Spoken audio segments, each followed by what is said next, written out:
No, great win for us today. I mean, it was great to send 30 seniors out the right way. I think um, the guys that have been here all 4 years are 21 and 4 at Ford Stadium. That's a big deal. They've not lost a conference game in their first 2 years in the ACC at home. I mean, that's wild. And so, what the seniors, and it doesn't matter if you're a guy who got here this year like T.J. Harden, a guy that's been here the last 2 years like Matt Hibner, a guy who's been here 3 years like Cam Robertson and others, or a guy that's been here four like R.J. Maryland and Isaiah and Smith and Ahmad Moses, or if you guys been here 5 years like Stone and Isaiah Wacobia. I mean, they've all contributed to what we're building, and just it's always great as a coach for them to go out on a high note, right? Doesn't always work out that way.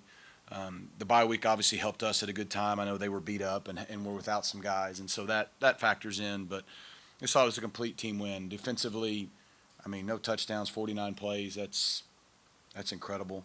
And then offensively, we finally scored a touchdown on the opening drive. So Billy, you can quit asking me about that. And even though you haven't, but I just figured I'd throw you under the bus. But that was good. We got off to a good start, I think, scoring three of the first four drives. We ran the ball well to control the game.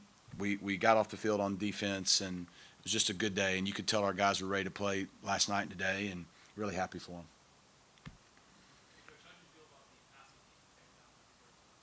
Yeah, I mean, look, and I understand, they've got a talented redshirt freshman quarterback. I know that Miller didn't play, and they played two other guys. They still have Chris Bell. Y'all saw the catch he made right before half. They still have Lacey and an excellent coach. And so, that's been the thing for us. We've done a good job throughout the year of stopping the run. I don't know if we've smothered it, but like people haven't just lined up and ran us over and controlled the game, which has been big.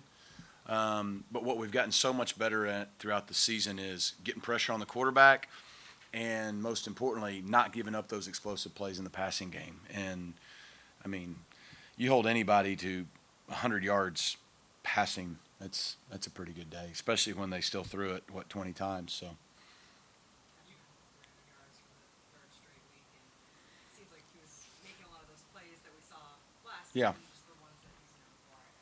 How much do you think the bye week helps him sort of being healthy, and just what have the last couple of games been like for him? The bye week helped Kevin a lot. I mean, that's the healthiest he's been since week two. I think you could tell the scramble early to throw it to Hibner. Then he got out of trouble. We were hot on a blitz. He makes a guy miss, runs for a first down. The touchdown run, like he was extending plays and doing some things that he probably wasn't doing earlier in the year, just because he couldn't. He was still playing and doing a lot of good things. But it allowed his entire game. I mean, I know he didn't have 100 yards rushing or anything, but you saw how he can extend plays and move the chain. So he definitely is feeling the best he's felt. He helped our whole team. I mean, we had a lot of guys back that hadn't been playing the last few weeks. So, sometimes the bye week comes at a time that really benefits you. It helped us. But Kev makes us go. I mean, everybody knows that. And from making plays, throwing the football, making plays, running around, throwing it to T.J. Harden for a touchdown when that's exactly how we drew that play up, to extending plays, and he has so much fun doing it, and his teammates feed off of him. You talk about the play to Harden. I mean, clearly, last, it looks like he's clearly to run it in. And he probably could have. Yeah. I mean, what does that say about him? Just about how just to make a play, knowing it's in front of him. You know, One, he has great field vision. And when you can see the whole field as a quarterback, and then you have the experience he has, you're in total control. And when you're like Kevin, you have, especially when you're healthy, you can escape trouble, right? Where maybe some guys can't. So they got to get the ball out. Well, Kevin always feels like he can. Sometimes it hurts. He can keep every play alive, right? But like he really can. And so you can just tell, man, he's really comfortable in what we do. He's really comfortable in college football. And when he's out there, he's just in total control of everything that's going on. I mean, I thought he's played really well all year for us, but it was good to see him getting healthy down the stretch when we need it. You guys have taken care of business. You won the last game of the regular season. The chance still Yeah. Just talk about getting in this position. I'm proud of this team because this team it's a new team, right? And so I think this is 3 straight years. We'll play the final game of the regular season, either already in a conference championship game or playing to get into one. Now, it's the first time we haven't been in control of our own destiny. Maybe that changes today. Maybe it doesn't. But when we were 2-2 going into the first bye week after we let two non-conference games get away from us, and we were young and we were inexperienced, particularly on defense, and we were hurt on offense, and we were very, very, very average. Um, you know, if the coaching staff and the players in this building didn't have the culture and the belief that they have, I don't know what it would look like, but they just kept believing and going to work. And now, here we are playing with a lot of confidence when it matters. And that's a big deal. Playing with confidence helps. Now, we're going to play a team next week that's got a lot of confidence too. So, but no, I'm really proud of them. No matter what happens, and with things we can't control, what we can control is how we finish. So far, we're doing a good job. We got to finish it off next week. Chris? November, you guys have been very good since you got here. Team seems to get better as the year Yeah. goes on. What do you I don't know if there's any one thing. In general, everything we do is focused on finishing. If you go in our team room, there's 4 core values. The 4th one's finish. And it's not last because it's least important. It's last because we're finishing, And it doesn't matter whether you're in the off-season workouts, you're in a game, you're in November. Like, we want our guys to learn to be finishers in life. Finisher's a great life skill. And being a finisher is a great life skill. And so we don't overly talk about it. Just everything Grizz does starting in January in the off-season to everything we do in the winter program, to everything we do in spring ball, to once we get into summer conditioning, to fall camp, drills we do late in fall camp. Everything always comes back to finishing. The end of our practices are the hardest part of our practice. All those little things that you don't necessarily always even have to say, we're working on this. You just try to train for it, right? You got to train for things to have confidence in it. And credit the past couple years in kids that carry over to each team. They're like, no, this is what we do. We win in November. And so doesn't mean we're going to win next week or next year, but our guys have kind of created a reputation of, hey, we're going to be at our best at the end of the year. Now, we want to be at our best all the time, but we just want to always be a team that's getting better. So I think it's a mentality that's kind of woven into everything we try to do in the program. I think our staff deserves a ton of credit for how we take care of our players. This is 2025. It's not like when my dad played football or when I played football. We didn't beat them up last week. We're still a physical football team. We do what we have to do to be physical in the spring, in the summer and fall camp, and the first couple weeks of the season, and then we do the best we can because we know it's a long haul season. And I can't speak for how other people do it, but we try to do everything with the intention of the end result in mind. So, and then the last thing I'll say, I'll give credit to the first team we had here. When I got hired, it was Tanner Mordecai, Rasheed Rice, and Jimmy Phillips, and I know Jalen Thomas. I'm missing guys, but within the first few weeks on the job, they came to me and said, we were just talking about a few things. Coach, we want to finish better. I go, yeah, okay, I do too. No, we want to finish better in November. We always lose in November. I'm like, oh, okay. So I didn't really know. I did some digging. At that time, we hadn't had a winning record in November since 2009.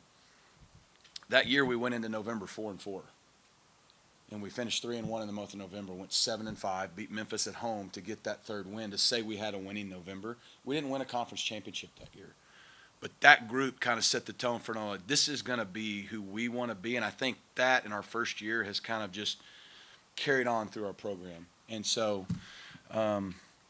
you got to redo it every year, but our guys have bought into it. You understand all the tiebreakers? I think so, but I really don't know if anybody wants to hear from me on that. I know this. They all start with SMU has to beat Cal. But I have a good idea of what they are, I think. Is that something that you expressed to all of the players, or that's something that just... We didn't talk about the ACC championship game or anything one time. On Monday, I walked in. Coach Dunham had the scouting report. I talked to him for about a minute and a half because we didn't have a game the week before. And I said, hey, all that matters is we got to beat Louisville. I said, there's 5, 6 different ways that this thing goes the way we want it to go, and they all start with SMU beats Louisville. So let's go do what we can do. Obviously, if Georgia Tech or Virginia lose, we still got to win next week.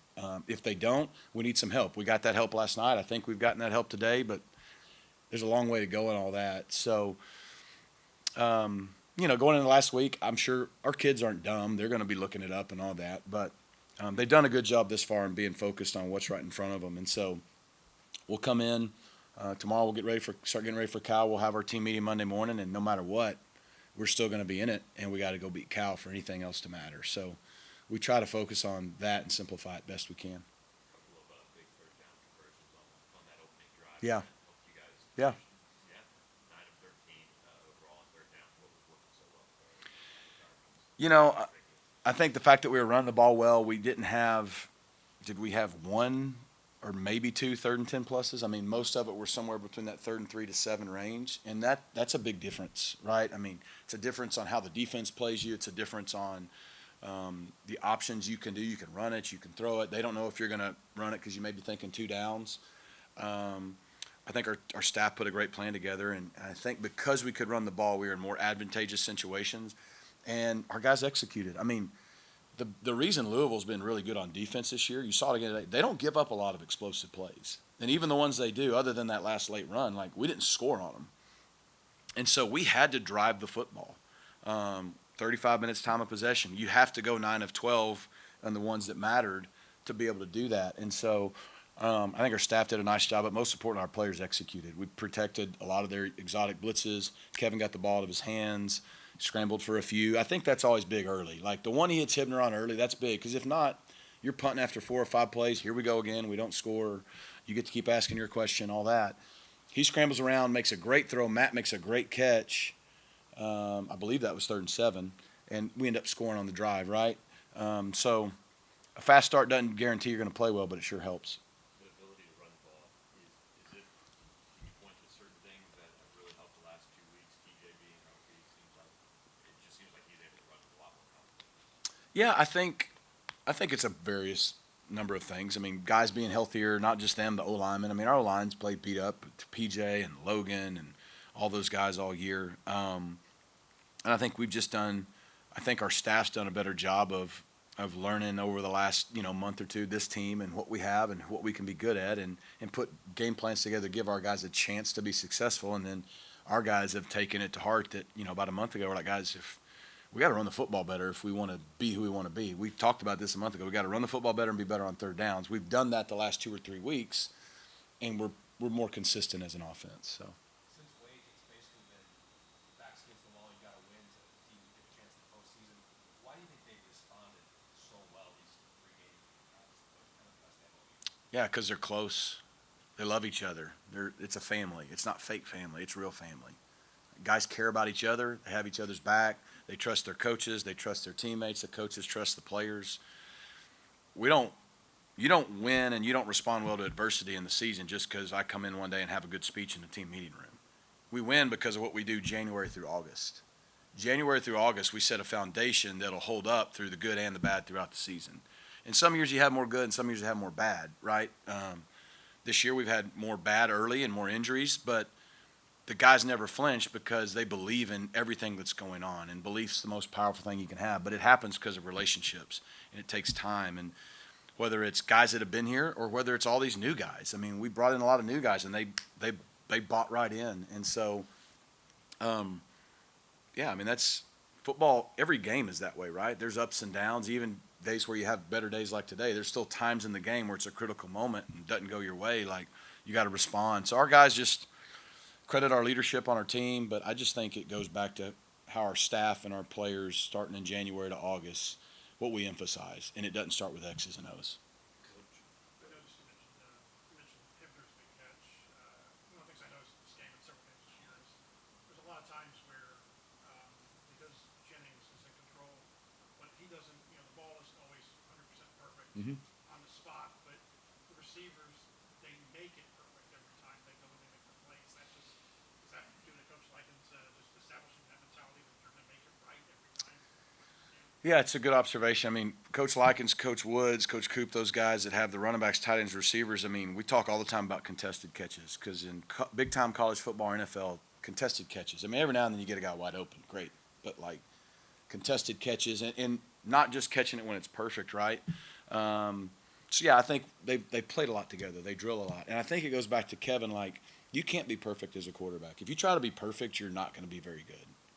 Like, you've got to be willing to just kind of play free. But what he does a nice job is if he gives them chances. May not be perfect, but he gives them a chance, and the ball location is away from the defender. So it allows them to make a play on the ball versus the defender. And so I think just it goes through repetitions. I mean, Matt and him played together now 2 full years, 2 full off seasons. And so they've developed that kind of, connection, if you will. And so have the other guys. He scrambles on a boot. and hits Mello on the wheel route that's covered, but he back shoulders it. Well, he throws it there on purpose. Someone go, oh, he underthrew that and threw it behind him. No, if he throws it right here, it's going to be incomplete because the defender's covering him. So he underthrows it. Mello sees the ball, falls back, catches it. Like, that takes time to develop that. But that's what you see in the NFL. You don't see a lot of perfect throws all the time. You see him giving guys chances, and the best wideouts, tight ends, running backs make those hard catches, right? Because that's how you throw people open. So, and, I mean, Matt Hibner's an NFL player, so we're glad we got him. To go off of that a little bit, 9 different guys caught passes today, including Charlie Placer completing a pass to Keaton Cheese. What does that say about the depth in the skill positions, and also how important are guys like Charlie and Keaton to this football team? I'll start with the last part. Guys like Charlie, Keaton, all those guys. I mean, of the 30 seniors, we have probably 10 to 12 guys who don't play a ton of snaps, but mean just as much of this program, both internally with the culture, both in practice and all those things. So it's good to see those guys get to play. And we had a lot of them play their last game today at Ford Stadium. And what was your first question? Just talk about the depth you have at receiver. Yeah, I think what's great is, so our first year here, we didn't have the depth, and Jordan Curley got hurt maybe that year. And so, I mean, Rasheed was Rasheed, so he probably caught almost 100 balls and all that. But the last 3 years, I mean, we've had good receivers, and we've had really good tight ends, and we've not maybe had guys lead the conferences and stat sheets because we don't force feed the ball, right? We call the plays, we play fast, we spread the field, and Kevin just is like a point guard and just is distributing the ball where it needs to go. And so some days this guy has a big game, some days this guy has a big game. We try to put them in position as much as we can doing what they're all good at. And I think the guys deserve credit because they're bought into winning first. Do they want stats? You bet. But they're bought into winning first. And now for 3 years they've seen it work. So it's like, well, yeah, sure. Like Matt Hibner could lead the league as a tight end. He could probably lead the country in catches, yards, and touchdowns if we force the ball to Matt Hibner. He really could. I'm telling you, the guy's an NFL player. And if they don't draft him, they're idiots. So, but someone will because there's not a lot of idiots out there in the NFL. But he doesn't care. He just plays. He's a great blocker. And so they all bought into that team mentality. I mean, guys, Ymir Knight's block on Mello's little kind of bubble was elite. And then a few plays later, he catches a touchdown. You know what I mean? And so it takes time, and guys have to really be selfless at a time where they're being told by everybody to get yours. But they've started to learn that, man, if I do my job, the ball's going to come to me, and when it does, I make my play. And so I think that makes you harder to defend. Long-winded answer for you. But when they know, like we know the ball's got to go to Chris Bell today. Okay, he still had a good day, but like it helps us shade the coverage that way. Well, if they're only going to throw the ball to Jordan Hudson, then they're going to shade the coverage. But if you throw it to Jordan and Romello and Ymir and RJ and Matt and the backs, now it kind of makes people play more honest. So guys have done a good job of just buying into that winning matters most first. What could you see from some of those seniors that ran out, just how they played in their final game in Ford, especially the 5 that have Yeah. been here? Yeah, they weren't going to be denied. I mean, it's a good feeling as a coach. I had it a lot of times last year. I had it a few times this year, but I felt as good as I have going in this game, like running out on the field, like I think we're going to be okay. Just because they weren't going to be denied. They were ready. They did a good job of balancing the fact that they knew this was their last game here, but they weren't overly emotional about it. Matter of fact, I was probably the most emotional one in pregame when they were running out. But, man, they're a fun group. And I'm really, really happy we got to send them out this way. But they weren't going to be denied today. So I'm glad they played well. When we talked to you on Saturday last year, you got pretty emotional. Is it like that for you every year? I guess I came back in because my wife's underneath in the tunnel because she doesn't want any spotlight on her, so she's up in there hugging them all before they walk out. But I got pressed the first 3 or 4. Like I about lost. It was early. It was Romello and Ahmad. God, I can't remember now. Oh, Isaiah Wakobe was the first one. You know, they were leading off with heavy hitters, so I was like, the first 3 or 4, I go, man, I can't look at you. I don't know what's wrong with me. I'm getting old, I'm getting soft in my old age. But she did tell me afterwards I held it together. Yeah, it's hard, man. I mean, going to miss those guys. You know, last year that's when I realized Roderick Daniels was almost done playing here, was when he ran out on senior day. And I was like, oh, wait a minute. What? You know, so because it's like a family. You just get wrapped up in what you're doing. and going to work, and you see them every day, and then all of a sudden they're gone.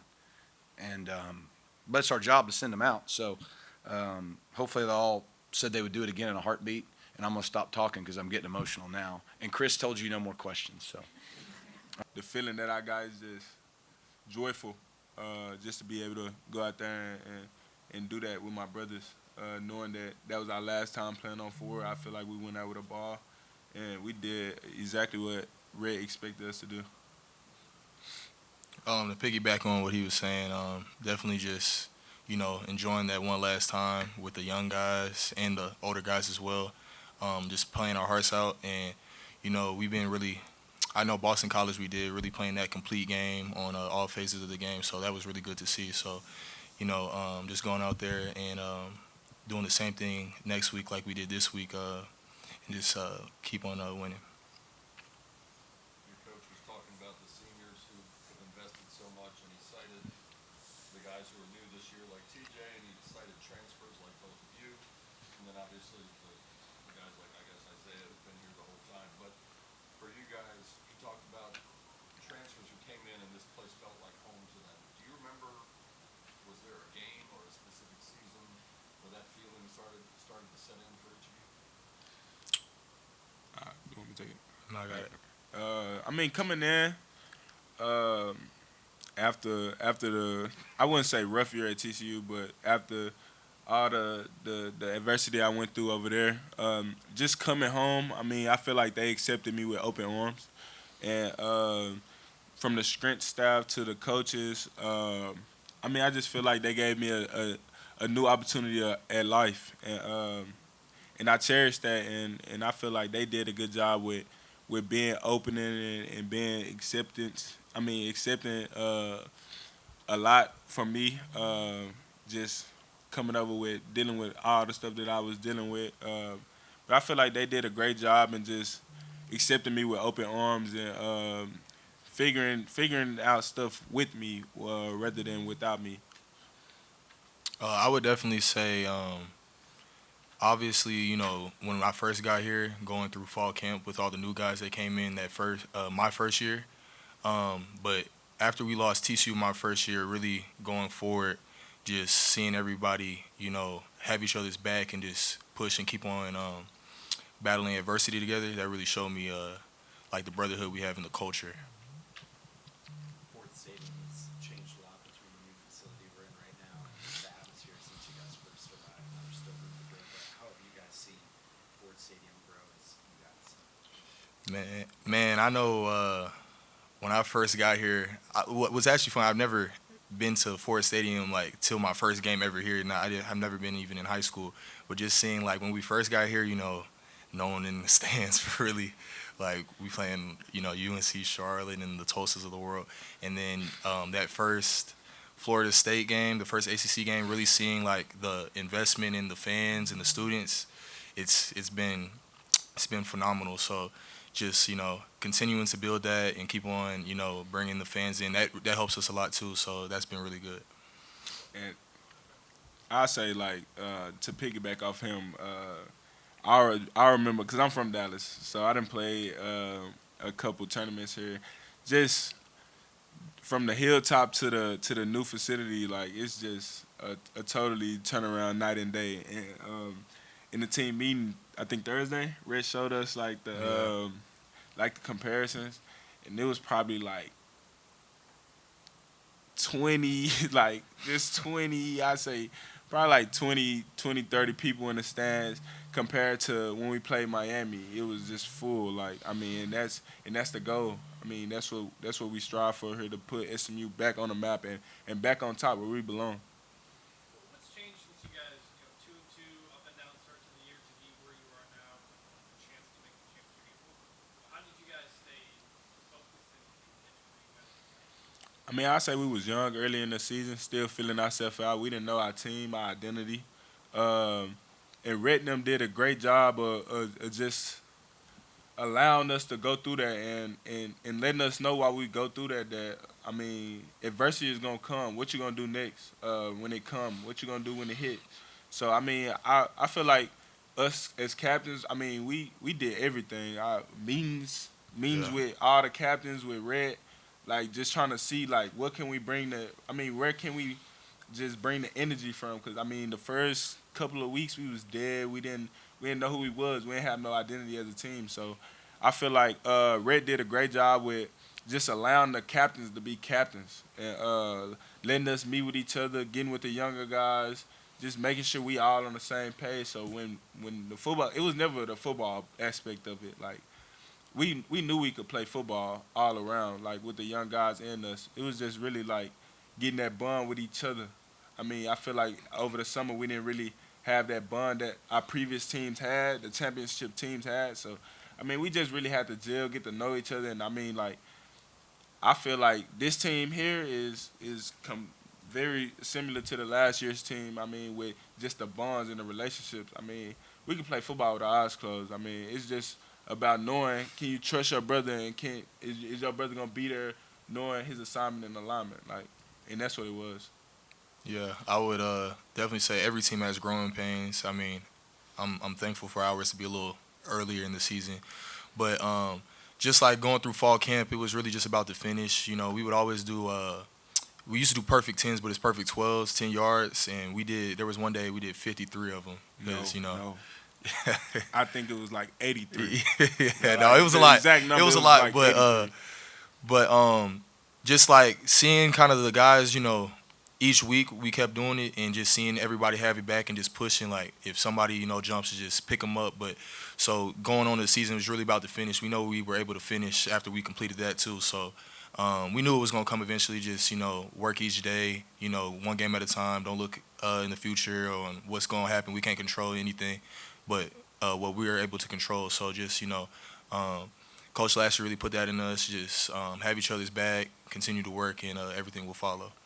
You guys understand the tiebreakers? No, sir. Say it again? The tiebreakers. I saw like, you know, I think college it- game day, but I know, sure, we just got to win, you know. We got to win. I think Virginia got to lose. Or Yeah, it was like or two Georgia teams got Tech, to lose. yeah. Georgia Tech and Virginia. So, I mean, hopefully they lose.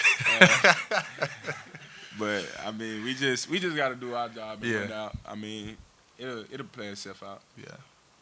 When Coach Lashley came in, he was talking about how Louisville was missing a lot of guys, missing a quarterback, a couple of running backs. One of their receivers went down early. But when you look at the stat sheet, the performance cam that you and the defense put up, you held them to 49 plays. You didn't give up a touchdown, 228 yards total.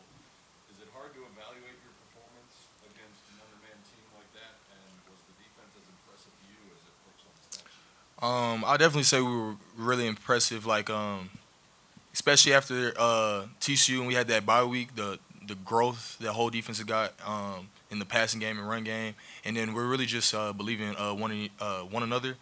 But I'll definitely say, I mean, we've had guys out for a while too, so, you know, and we've been winning, so, you know, it's next man up. That's what our coaches talk about, you know. So just going out there and having fun, that's really all. But the defense, yeah, my brothers there, they're doing pretty good, you know.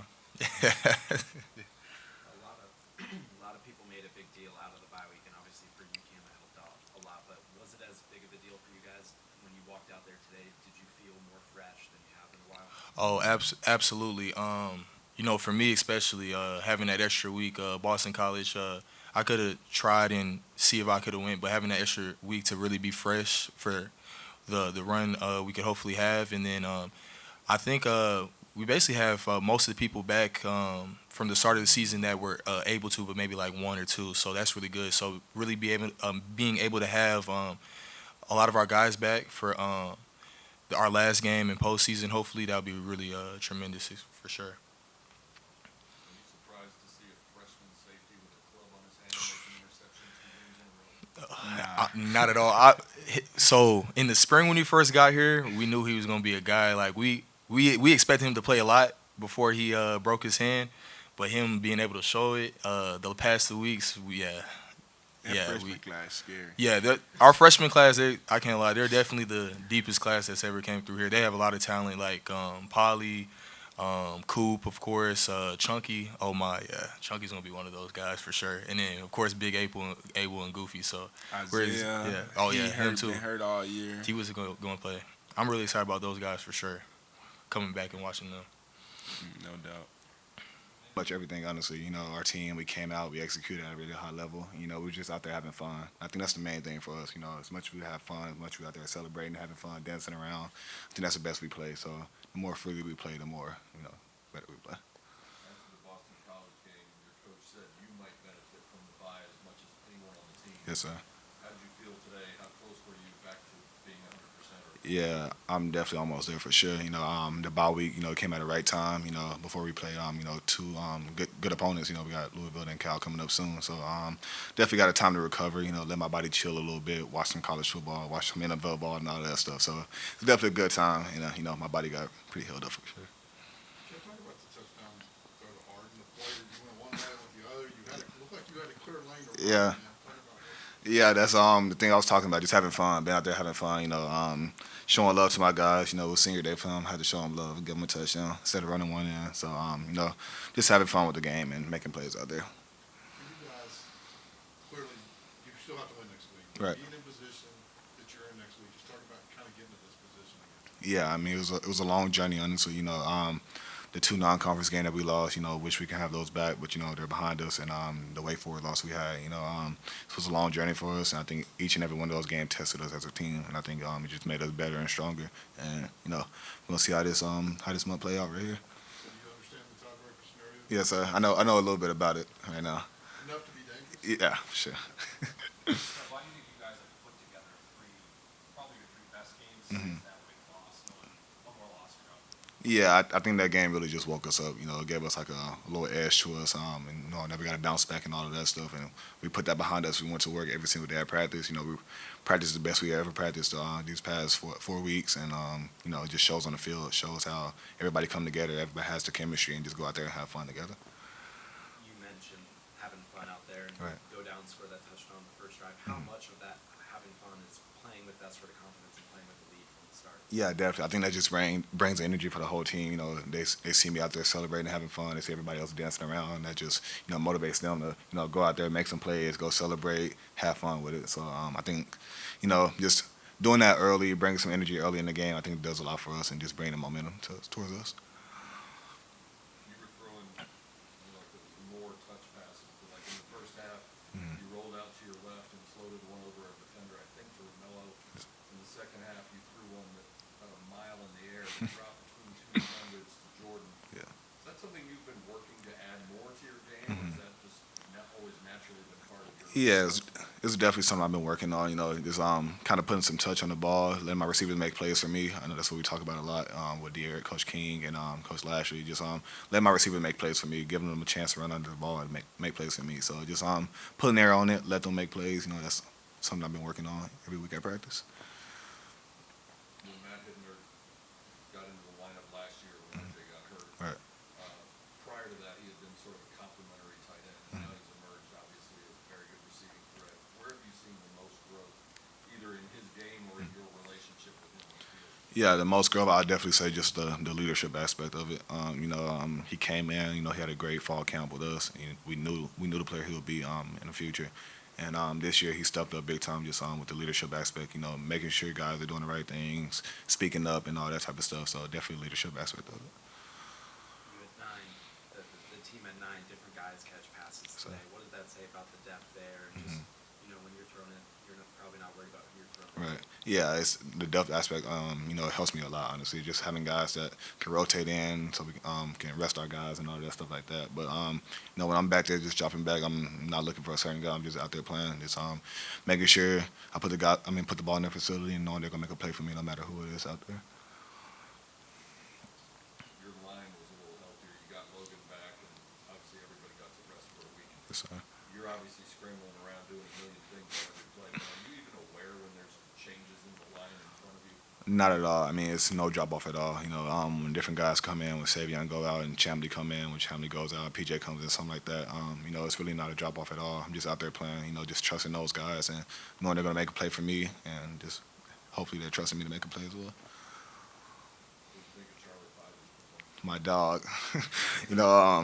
Me and Charlie came in together. We came in freshman year together, and that's been my dog ever since. So, I'm just excited for that guy, excited for the opportunities he's getting, and, love that dude.